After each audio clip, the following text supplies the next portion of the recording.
Gentlemen, the Drexel Veterans Day tribute will begin in 2 minutes. Please take your seats and silence all cell phones. Thank you.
Good afternoon, and welcome to the 2018 Drexel Veterans Day Tribute.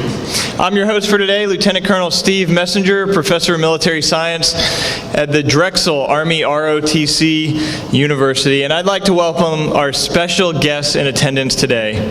Dr. Sabir Sahu, Dean Evelyn Thimba, and Dean Patrick Jones, and specifically all the veterans who are sitting here today with exemplary service both behind them in the military and in front of them in their civilian careers.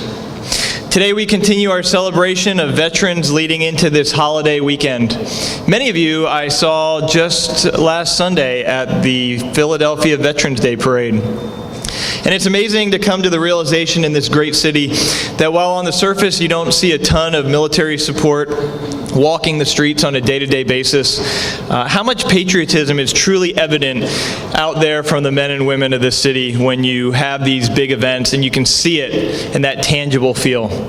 As the birthplace of liberty, the veterans, you guys, sitting before me, have taken that oath to support and defend the Constitution of the United States, penned not 1 mile from where we sit today.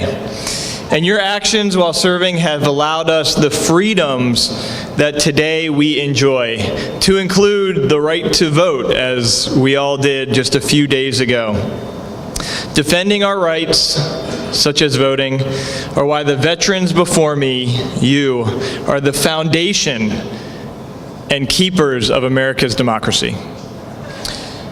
Next, we will have the presentation of the colors by the Drexel Army ROTC Color Guard, the National Anthem sung by Tiffany McKenna, Assistant Director of Veteran Services from Drexel Central and a U.S. Army veteran, the Pledge of Allegiance led by Terry Brittenstein, Assistant Registrar, Graduation and Commencement from the Office of the University Registrar and Honorary Commander at Joint Base McGuire-Dick Lakehurst. The invocation by Reverend David Piltz, Drexel University Open Door Christian Church. Please rise with me as we welcome in the colors.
Oh, say, can you see by the dawn's early light what so proudly we hailed at the twilight's last gleaming, whose broad stripes and bright stars through the perilous fight o'er the ramparts we watched were so gallantly streaming, and the rockets' red glare, the bombs bursting in air, gave proof through the night that our flag was still there. Oh, say, does that star-spangled banner yet wave o'er the land of the free and the home of the brave?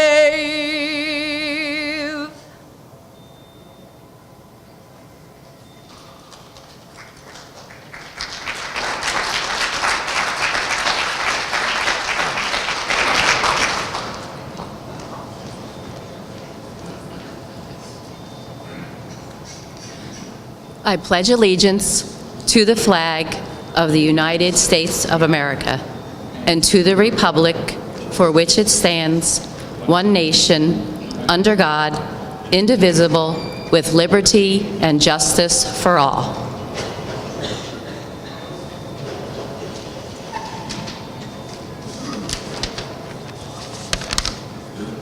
Welcome to those actively serving and those who have served, their friends and families, the administration, faculty, staff, alumni, and guests. We take a moment today to honor those who have heeded the call of service in their lives, service to defend freedom and ensure equality. We also honor those who have followed the call of being family members to those who serve, as their call to support their loved ones is just as important. We take this time to invoke the divine presence into this space, that in heeding and following a call of service to others, to defending freedom, to upholding the constitutional values of our country, and to protecting, we recognize the divine presence in that service and in hearing that call. We hear and follow a call is a special bond between the individual and the call. And today we celebrate and honor those who have taken that step to follow a call of service in the face of danger and uncertainty. We recognize those who have lost their lives and lost their family experiences due to the heroic choice to serve. May the Spirit of the Divine always be a source of comfort for the loss incurred, and may the divine presence be felt here today, at this time, and always as you continue to follow your call of service in all that you do. Please be seated. Thank you, Drexel Army ROTC Color Guard, Tiffany, Terry, Reverend Piltz. It's funny, after 18 years of service and thousands of times hearing the national anthem, I still get the chills when that song is sung. Thank you for coming out to this event today in the busyness of work and school and life. It's so easy to overshadow the fact that your service was and is of critical importance to our nation. The United States military, regardless of branch, I'll be honest, I have a little bias on which branch I like the best. I'm not going to tell you which one it is, but regardless of branch, is better than any other organization on the planet at many things, but one thing stands out, and that's producing leaders. All branches of the service are leadership development factories, and we produce more leaders for this nation than any other organization. The most pined about attribute that our nation demands today is leadership. We need this in our Fortune 500 companies, in our politics, industry, public service, civic organizations, religious institutions. We need this in our families. The nation is crying out for more leaders to stand up and solve some of the toughest problems that we have faced in a long time.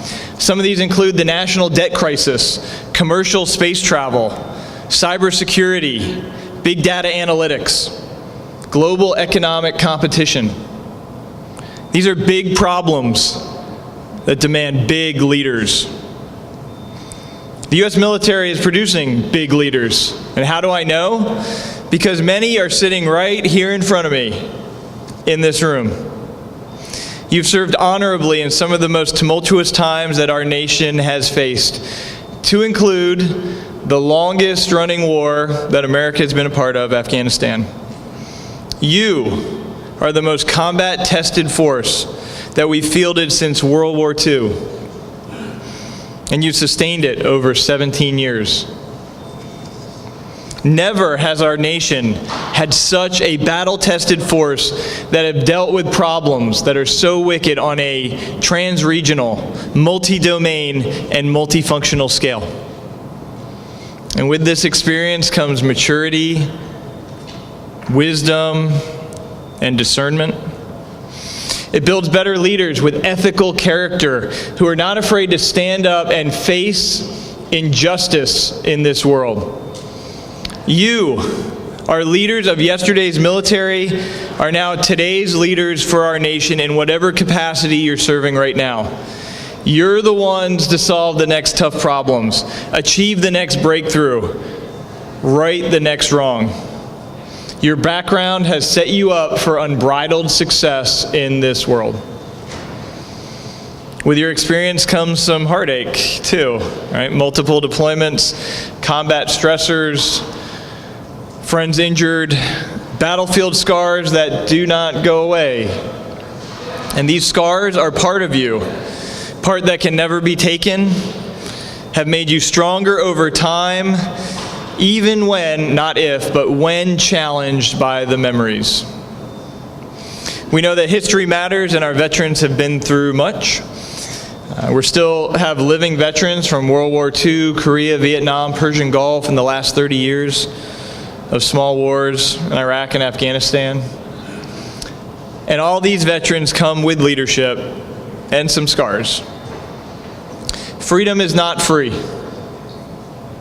And your sacrifice ensures that the world's greatest experiment, democracy, continues to be a light to other nations. Thank you for using your military experience to continue service to our nation in whatever capacity you choose. So this year is Drexel Army ROTC's 100th anniversary. In 1918, a young lieutenant, James Lyons, came to Philadelphia, Drexel University, picked out a small plot of land when the school was much smaller back then, and formed the first officer training corps on these grounds. And since that first graduating class in 1922, we've commissioned 2,489 lieutenants, some of which are right here in this audience now. At inception, military science courses were required for all males, attending Drexel for their first 2 years, as Lieutenant Colonel Vincent and I were just talking about when he was here. And the university maintained this prerequisite up until the Vietnam War, when participation then became voluntary. In 1975, the program's first female cadet received her commission, and since then we've commissioned countless second lieutenants, female, into the United States Army. And now known as Task Force Dragon, this ROTC program has participated with numerous Philadelphia academic institutes over the years, 5 of which we're partnered with today: University of Penn, LaSalle, Jefferson, University of Sciences, and St. Joe's. And we formed this Philadelphia partnership that has veterans reaching out into every area of this city. The storied program here has contributed greatly to the national defense.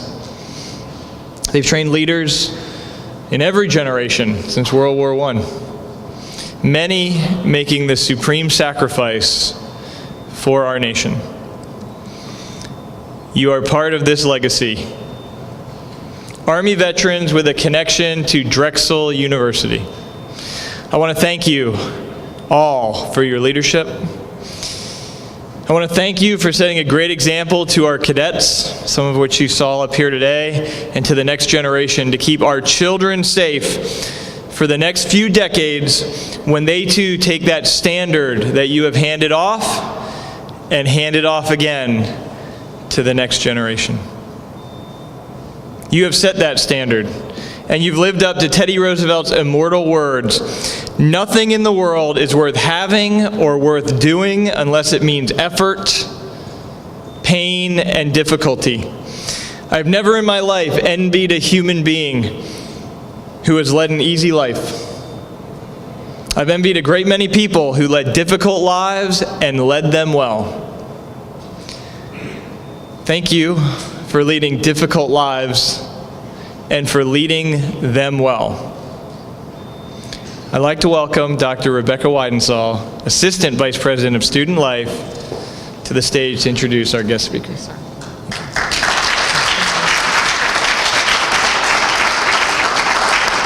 Thank you so much for your amazing words and your leadership every day. So I wanted to ask all of the members of the Veterans Task Force and associated committees to please stand or raise your hand at this time. Great. We are so lucky to have such a committed group of faculty and staff at Drexel who are deeply committed to creating military-friendly campus culture. And on behalf of my colleagues, as we stand together and as we work together each day, I wish to welcome everyone to our 8th annual Veterans Tribute. And it was so fantastic to have our president with us, John Fry, before he had to go to his next engagement. But it was definitely much appreciated to have you all here and to greet him so warmly. I hope you saw on the way in our flag installation. I want to thank Scott Dunham and the whole team at Facilities for their help this morning at 6 a.m. as we put up 872 flags that represent our current student veterans at Drexel University. And on your way out, if you can stop by, it's quite a beautiful sight, and more importantly, so meaningful. If you're a veteran or continue to serve, including military spouses and children, if you could please stand at this time so we can honor and thank you.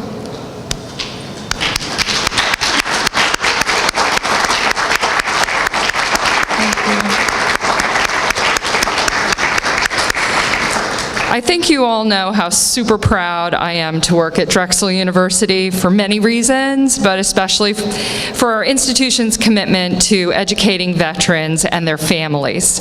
Today's tribute is an important campus tradition, and I want to thank everyone for their continued contributions in making this such a beautiful program today. Terry, thank you for the pledge, and Tiffany for the gorgeous anthem, and Piltz, Reverend Piltz, thank you, and so many others.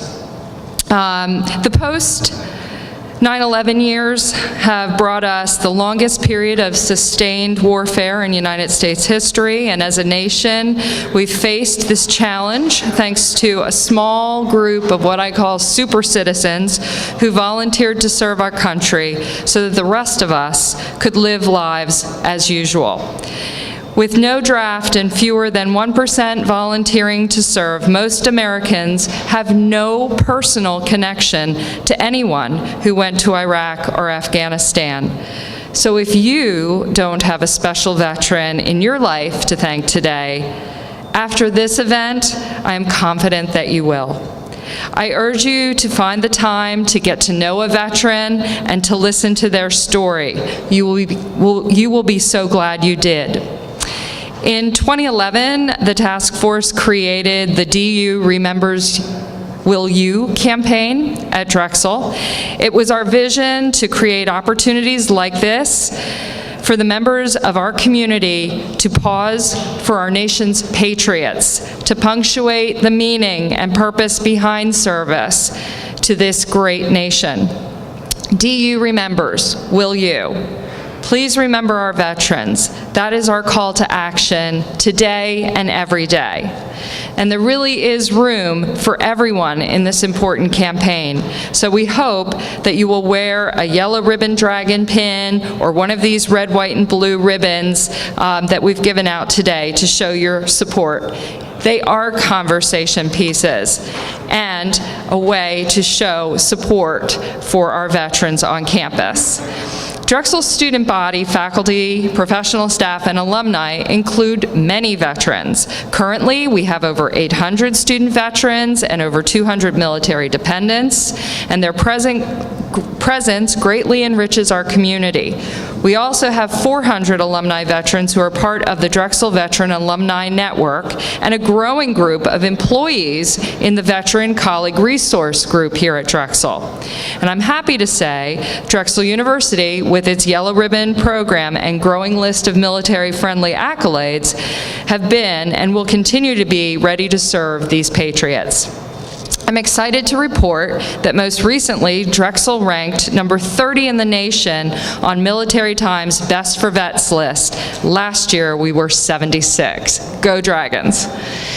Our rankings are important to us, and they reflect our cohesive and systematic infrastructure that supports military students. But it's more important for us that our veterans feel our commitment to constantly improving the quality of their experience. This is our time to serve them. In short, in this short time that I've worked with our student veterans, they have impressed me with their professionalism, intelligence, maturity, humility, team orientation, tenacity, and most of all, their good hearts. They have so much to teach us about citizenship, heroism, and sacrifice. Drexel Veterans Association, under the capable leadership of Anwar, Nicholas, Zachary, Jess, Wolf, Jess, and Matt, has emerged as a student organization second to none, with a vision and mission to welcome fellow student veterans to campus and engage these students who are interested in supporting military service members and their families.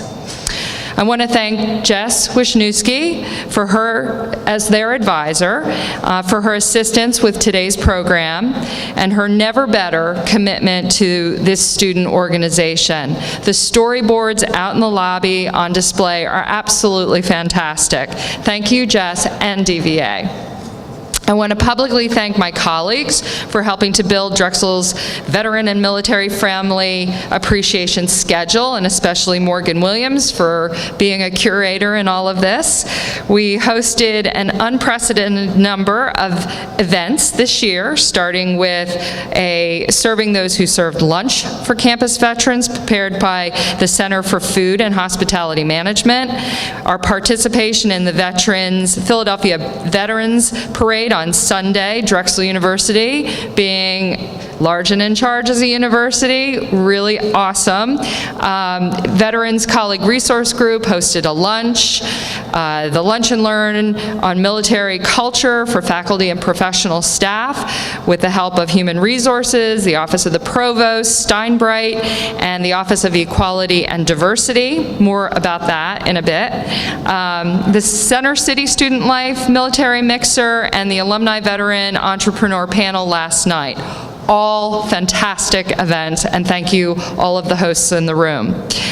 On Friday, President Fry and the Athletics Department will be hosting and honoring our student veterans at the women's basketball game as we commence the university's Family Weekend. And I want to thank the Lindy Center for their support of the Hub of Hope donation drive that's going on this week, this family weekend as well, and especially to Lieutenant Colonel Stephen Messenger for his contributions not only today, but also on Sunday at our Veterans Day program for families.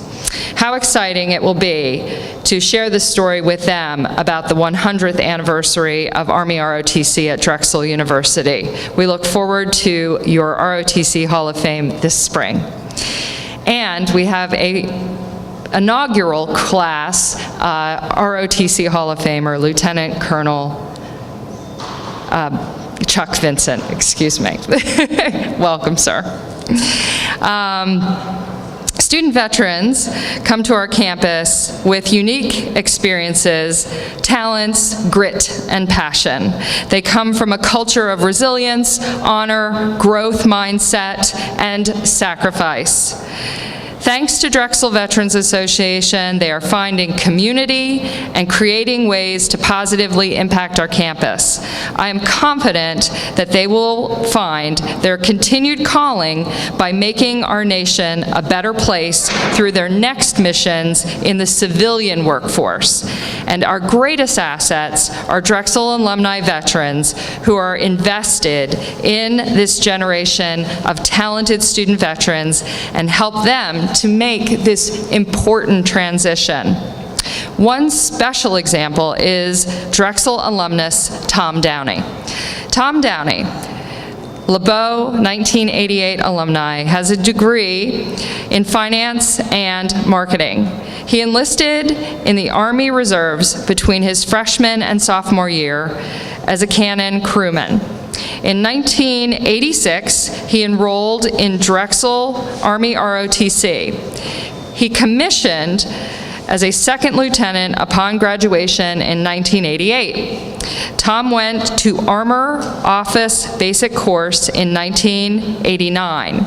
He subsequently attended advanced courses to qualify in transportation and civil affairs.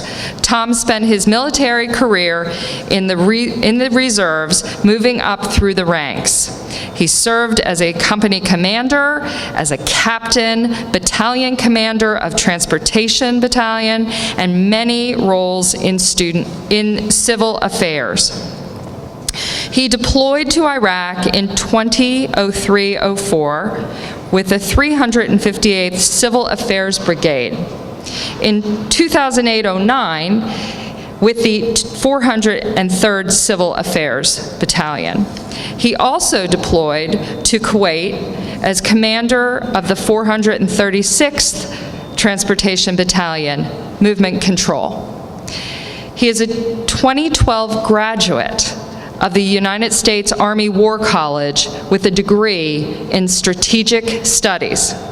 And among Tom's military awards are the Bronze Star with 1 oak leaf cluster, Meritorious Service Medal with 2 oak leaf clusters, Army Commendation Medal, and Army Achievement Medal with 3 oak leaf clusters. He reached the rank of colonel and recently retired from the Army Reserves after reaching his maximum time as a commissioned officer after 30 years in 2018. In his civilian capacity, Tom is a senior manager for Comcast in the cybersecurity realm for the Product Security and Privacy Group and oversees a staff who conduct full penetration testing and analysis, as well as security architecture reviews. Additionally, he has a team that works with internal customers to fix security vulnerabilities found by the assessors as quickly as possible. He has been with Comcast since 2015. Prior to this, he has held several positions in IT, focusing on networking and voice over IP with L3 Communications, Verizon Business, MCI, and EDS Corporation.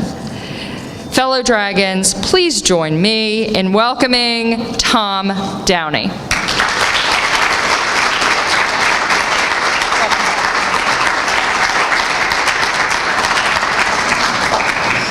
Thanks, everybody. I'm not big on preparing speeches, so I wrote some notes, and hopefully I'll get through this. And part of what I want to do is talk about, being a reservist, juggling the civilian and military careers, and just, how that really has enriched everything in my life. One of the things that I noticed when I came into the Basone Research Center, when I was a senior in 1988, this was Kavanaugh's. And it closed right before I graduated. And so you look out, and even seeing the bagpipers, because they would always be there on St. Patrick's Day as well. So it's kind of like homecoming as well in an area that I spent a lot of my time, because I bartended at Kavanaugh's and did all sorts of things like that. So thank you, Rebecca, for inviting me, Lieutenant Colonel Messenger. Fellow veterans, once again, thank you for your service. You are entering into the next chapter of your lives, and hopefully maybe even staying with the reserves if you're so inclined. But that's what's really important. And what I want to sort of talk about, and to remind it has been brought up a little bit before, but we are really truly the less than 1% of the population that, and it is true that you're going to run into so many people that say, I never met anybody who served. A lot of what I found as being in the reserves, even when I said I recently retired, they say, what are you going to do now? And I said, well, I already have a civilian job. The reserves was just my part-time job. So that was one of those difficult things that it's hard to explain to people, but it's good to be patient as well. So over 34 years, 3 deployments, juggling my civilian and military career, you learn a lot. You learn how to be persistent, use your grit, and be as best person you can. The interesting thing about my history is that I didn't set out. It wasn't my goal in my life to be a soldier or be in the military. My dad had been drafted in the Korean era, and there's been a lot of people in my extended family that had military service, but it wasn't at the forefront. I wanted to go to college, get my degree, and move on to the civilian world. But then, of course, life happens. I come to Drexel as a little bit immature. Had a rough patch grade-wise, and Mom and Dad said, you got to stay home for a year and get your act together. So as kind of a fortuitous circumstance, I was working at a place making cheesesteaks, and it was in a strip mall. 2 doors down, the recruiters move in, and they're coming over, and they're ordering food, and they go, we're going to get you to join the Army. I'm like, no, you're not. And then one time, the reserve recruiter comes in and goes, I can get you money for college. And then he walked out. So that got me to walk over there. So I said, what's this about money for college? And he said, well, you can be a reservist 1 weekend a month. I'm like, I can do that. He said, and if you go back, you can go back to college. I gave him my situation. He goes, you can join ROTC and be an officer. And I said, oh, that'd be great. And so he said, oh, why don't you stop by Thursday and we'll take the ASVAB. I'm like, okay, what's the ASVAB? Oh, it's just how you get tested to get in. Okay. So I go in there, and this was back in the mid-'80s, and we were talking about K cars earlier with one of the guys, and we're riding in the K car, recruiter car, to the ASVAB testing with 2 other guys, and these 2 other kids in the car with me are, this is my 2nd test. I hope I pass this time. And the other guy's like, this is my 3rd test. I hope to pass this time. And I said, I didn't realize this test was hard. I just finished a day's work. But it ended up that I was able to pass that quite easily and start my enlisted career in the reserves.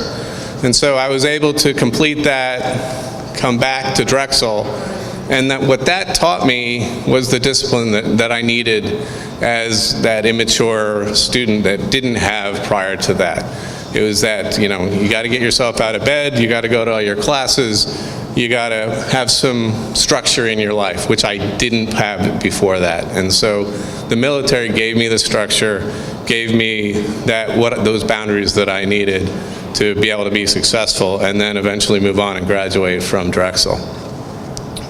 So let's see what I got here. So while I was at Drexel, I wanted to become part of the ROTC program. So I went over and one of my fraternity brothers was in ROTC, and he said, the sergeant major's bothering me to get somebody recruited. So I walked over and I got to meet the sergeant major.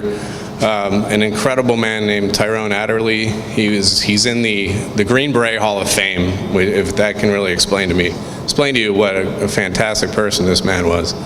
And he was a little bit taken aback at my grade point average. When I told him I was prior enlisted, he goes, "Oh, come on over." So I was able to go through the career, through ROTC, do the normal things, take all the courses, and get my my commission in 1988. So let's see. At that point, you're still, I'm having to juggle becoming a reservist.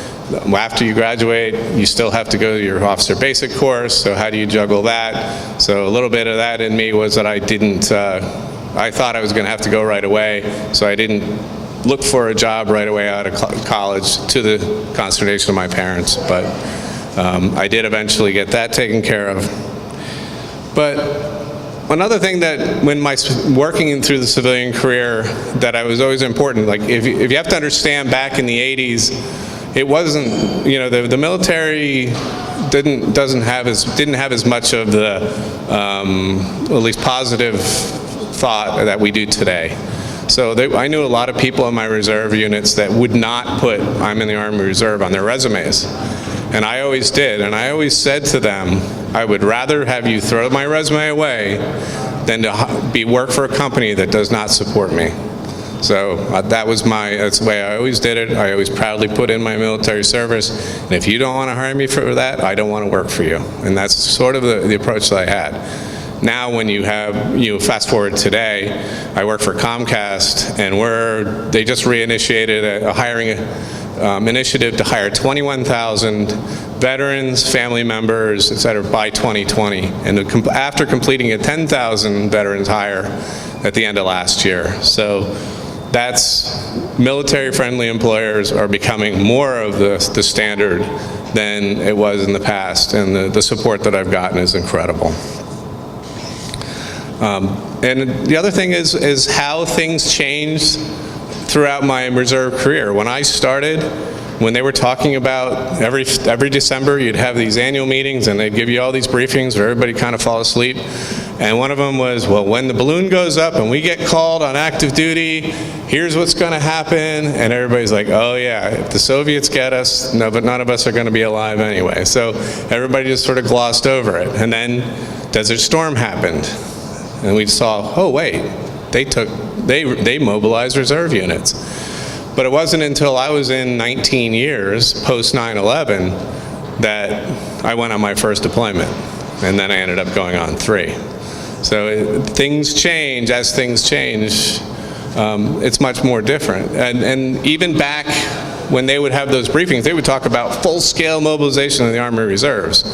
And what we've seen in all the reserves and Guard is that there's no full-scale mobilization. It's just piecemeal. We just pick units come, units go, units come, and you replace through. Anybody knows about RIPTOA? You can all remember about that. You're just replacing people in place and moving on to your next, either your next assignment if you were active duty, or back home if you're in the reserves. The support of employers has been important to me. I was fortunate to have 2 prior employers that they did put in some support. They gave 6 months difference in pay, which was very nice to have. And while you're on that difference in pay, they keep your benefits going, everything else. After the 6 months end, you have to have the adjustment in that, but it was that I found very good, that not only are they required by law to maintain your job and your position and everything else, but when they add that level of support, it just gives you a better feeling about the company you're working for that you're coming back to. And then I come to Comcast, and their difference in pay is cumulative up to 5 years. So that's pretty amazing there. And they also added what you only see in the public sector, 15 days of paid time off, full pay for annual training and the likes there as well. So that's been something that I found. This makes me very proud of working for a company like Comcast. When I hire, I'm a hiring manager, obviously, and I've been hiring a lot of people in cybersecurity. the one thing that we do is with reservists, or with any military, all of the vets, it's important that I give a vet at least a phone screen. If they get a resume that makes it through the screening process to me, I think it's important to give them a phone screen, because sometimes what they put on their resume doesn't translate 100% to the civilian sector, and that's sometimes it's only because they may not know how to translate those skills. And I also talk to other hiring managers to help them understand how those skills translate, because it's not one-to-one, but what you get when you hire a vet is you get back in return 100-fold. What I see that service members always bring to the table: grit. There's a level of maturity that you don't see in peers of your own age group. There's an organizational ability that you all have. You know how to be organized. You're self-starters. And the vets are always able to just work well with minimal direction. Say, the joke, take that hill. Not how do I take the hill, just take the hill. But you're able to give them general direction, and they are able to just knock it out of the park most of the time. Give them the right tools, and they're going to do a great job.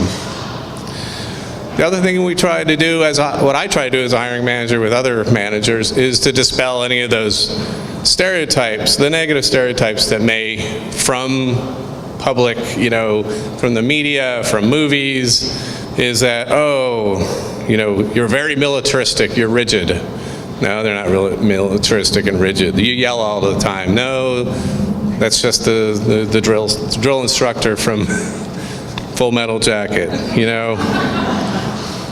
And you're not blindly obedient. They kind of think like, just listen to my orders and take it. And the one thing about the American military is that we are not blindly obedient, because part of what we're supposed to do is take lawful orders. So when it's unlawful, you're supposed to defy, not take that order. The other thing that's really been impressive with what I have at Comcast is there's a affinity group at Comcast. Like, you have the student veterans, which is fantastic. This is a way for you to get together, meet, commiserate, and share experiences. We have that at Comcast, and it's not just the veterans, the Veterans Network at Comcast, but there's the women's group, there's the Asia Pacific, there's the Out Network, there's the Black Employees Network, and anybody can join these affinity groups, even supporters of the military. So, in the Veterans Network, I became part of the leadership group. So being part of these affinity groups is also very good, because we're able to reach out. I was able to reach out to Rebecca, from the external focus aspect, and and help talk about what Comcast can do. For example, we have a hiring event next Friday that's coming up, so from 1 to 5. Those types of things that we want to really push forward is we want to show what Comcast is doing. We marched in the parade ourselves on Sunday. And then the fact that we support the Comcast supports military spouses. That's like the forgotten group. You'll have a military member who is in a station, and their spouse is working for Comcast, maybe as a customer service rep. If that military member gets PCS'd to another part of the country, and it happens to be within the Comcast footprint, Comcast will work very hard to get that spouse into a position that will fit their abilities and stay working for Comcast, which is so helpful for so many aspects, especially some of the junior enlisted that aren't making a whole lot of money. Having that extra income is really critical. And also that structure that's important to everybody. Let's see. The other thing, I talked about, we're partnering with other employers, other universities. There's a group called Philadelphia Salute Coalition. I was in the meeting yesterday. And there's all these other employers out there that have affinity groups. So it may not be something that you're a fit at Comcast, but you could be a fit with PricewaterhouseCoopers or Accenture, and there's a way that we can help you out and get you connected with those groups as well. Let's see. And I really have been proud of what Drexel has been towards our veterans and student vets. joining the Yellow Ribbon Program. If those of you that are on the GI Bill, the Yellow Ribbon Program is incredible what you get in return for your tuition, for that dollars. So it really helps to ease your pain and not have to take out tons of student loan to attend such a really fine university like Drexel. All right, so on that aspect, I really appreciate being asked to speak here. I hope I didn't bore you to death, and thank you for your time.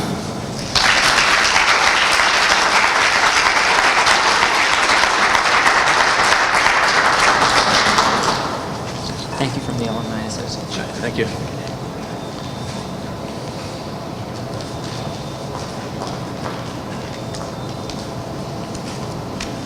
Hi, my name is Jessica Wisniewski, and I'm an assistant director on the Drexel's events team. I served in the United States Navy, and I'm third generation military, first generation college graduate.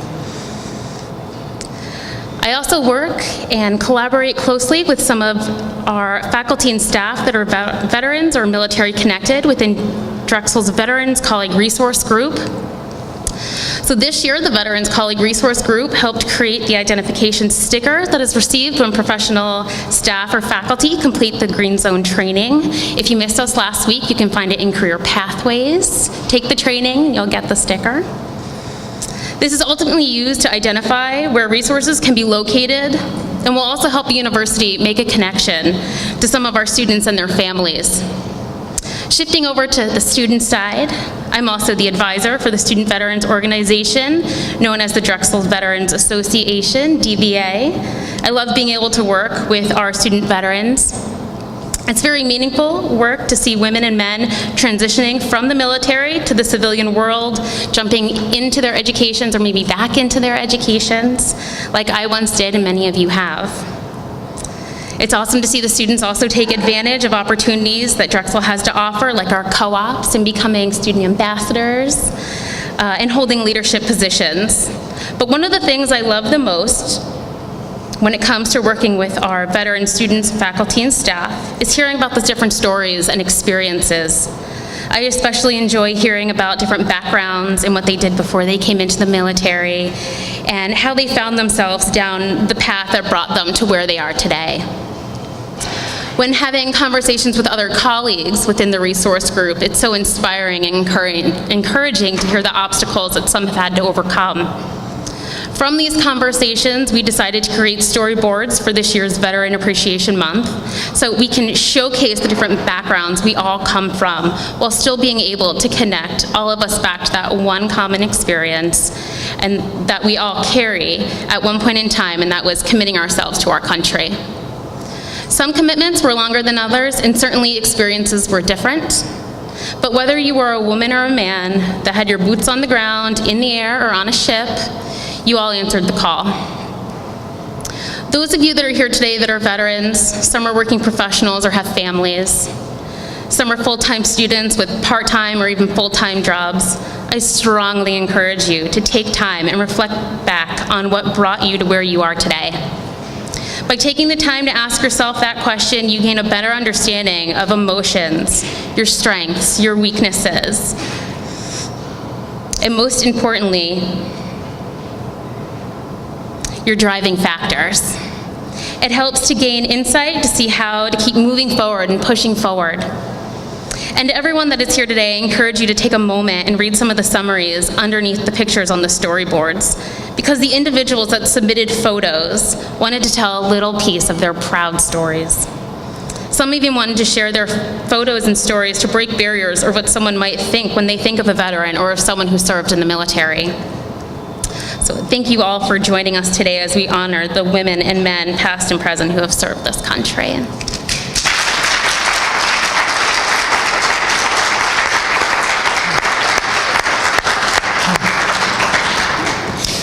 Thank you, Jess. What a phenomenal event here this afternoon. I appreciate your service to the nation. I took my adopted 9-year-old Chinese son to vote with me on Tuesday, and we got into the booth. He came with me. We almost voted for just completely random people, and that vote almost counted. He selected them all at once. But afterwards, we talked about how Chinese elections are democratic by name only. The party picks its preferred candidates, and then it leaves no room for an upset. Our Constitution is completely different. It allows free and open elections, a Congress and a president elected by the people, amendments providing those rights to bear arms, freedom of speech, freedom of press, freedom to assemble. This doesn't come naturally. It comes through sacrificing of blood and treasure. Our veterans, you do this on behalf of a grateful nation. Thank you. Please rise and join me in the retiring of the colors.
Thank you for your attendance today, and we hope to see you at breakfast on Sunday morning. Thank you.